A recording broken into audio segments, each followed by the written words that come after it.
The way you think, the way you're viewed by the world, your characteristics that define you, your qualities, beliefs, values, your self-image, self-esteem, and your individuality. These are all a part of your identity.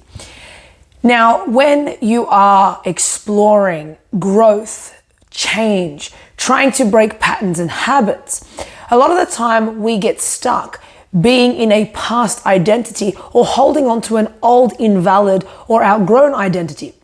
Now, what I notice as a victim of child sexual abuse is that we try to hold on to an identity that we understand, that we know what feels like, that makes sense to us. Now, this could be completely invalid, completely outgrown for the human that we are now trying to become.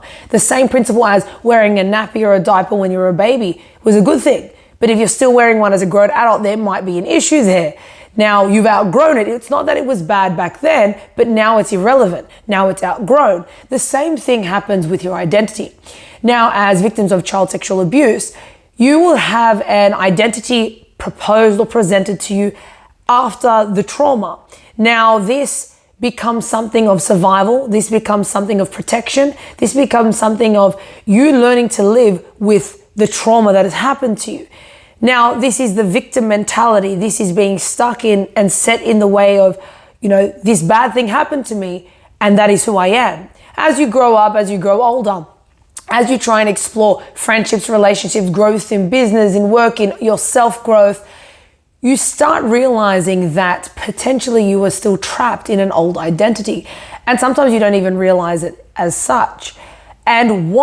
And how do you actually figure out if you are stuck there? Now, generally you see yourself stuck within patterns of bad relationships, trying to break habits, trying to get out of the principles of I'm always a victim, always something bad is going to happen to me, something is always wrong, I feel bad, I don't know how to express myself, all of these characteristics. Now, these may have been valid and quite useful tools while you were a victim, while you were suffering, while things were going wrong during the pinnacle points of trauma.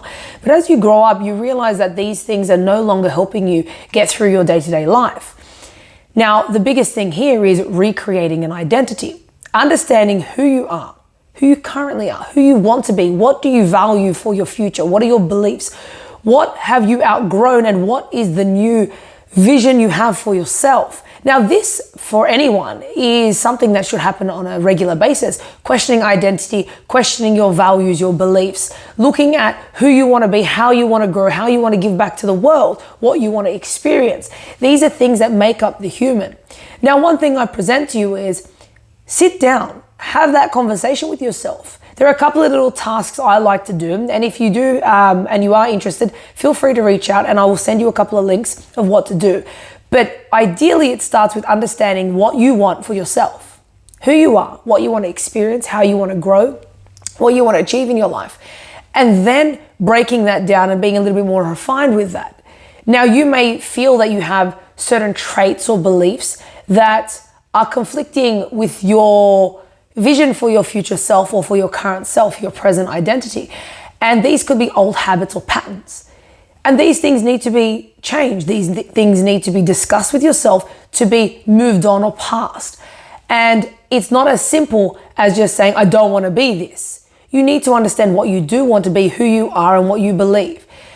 Self-esteem will improve with this. Identity is something that makes you you. It is not just your name, but is what makes the whole of you. And this should evolve, grow, and change as you grow as an adult, as you grow as a human, as you try and explore new avenues, new realms, new partnerships, friendships, careers, life opportunities. And if you are feeling trapped or feeling that you're stagnant and can't move forward, potentially I would say stop. I would say stop and reassess, reevaluate your identity, create an identity. Who are you without the trauma? Who are you without all these people in your life? Who are you? Just who are you? Answer that question. Solve that. And remember, that should evolve and change over time. So the identity you have currently today, in a month, in a year, in a week, could be completely different because your experiences can dictate a whole new world of knowledge. So don't conform to one idea. Don't believe that the one experience you've had and the traumatic experience has to hold true to who you are and who you will be forever. You get a choice. You get to change that. You get to grow and move forward. So the question is, who are you? What do you want to experience? How do you want to grow?